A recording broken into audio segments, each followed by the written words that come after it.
Civil rights didn't write your resume, but civil rights make somebody read your resume. But listen, D-E-I. Come on, Dominique, share some words with us. Welcome, Dominique Merge1, everyone. Good evening, everyone. So my article is talking about, as we know, we've been protesting DEI. We've been outside all over the nation, really, talking about this, raising our voices around keeping DEI alive.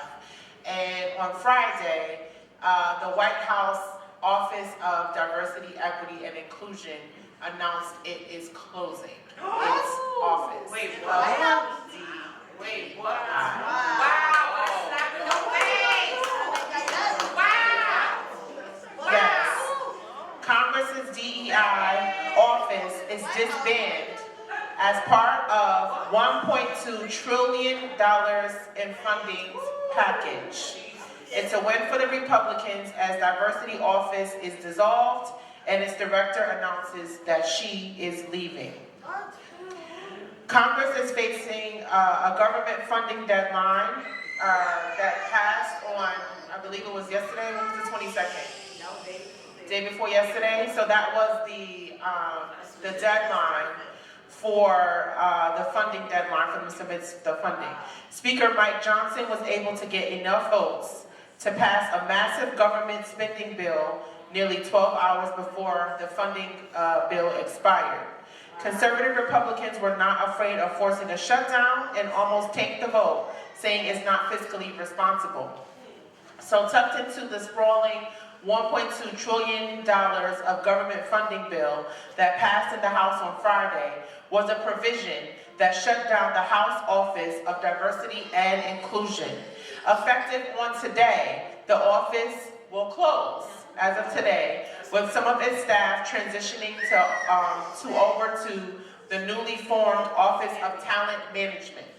So the DEI staff is moving over to the Office of Talent Management.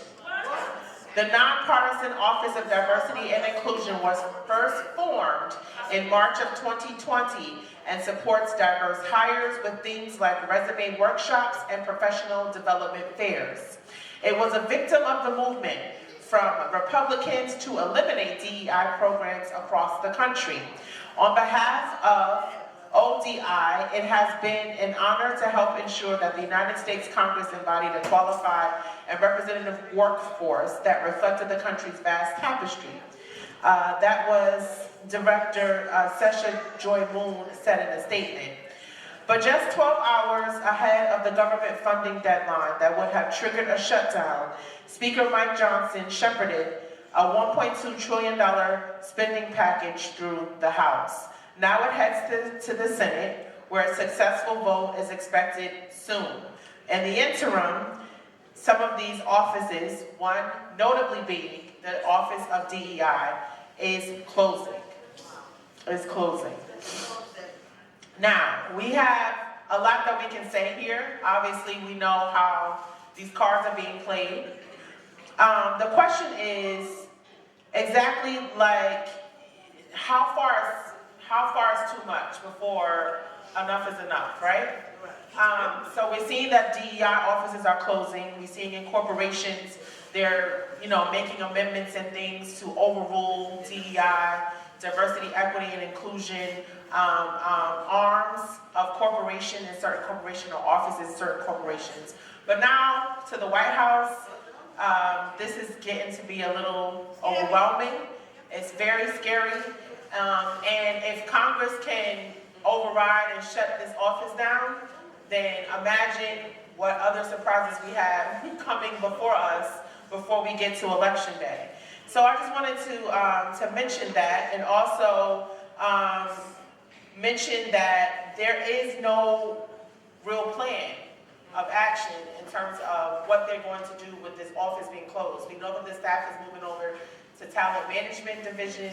I don't know what that is exactly, but I think that this is clearly an indication that we're in a lot of trouble. We're in deeper trouble than we think we are.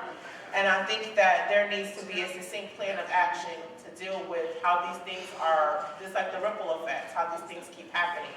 What do y'all think we should do?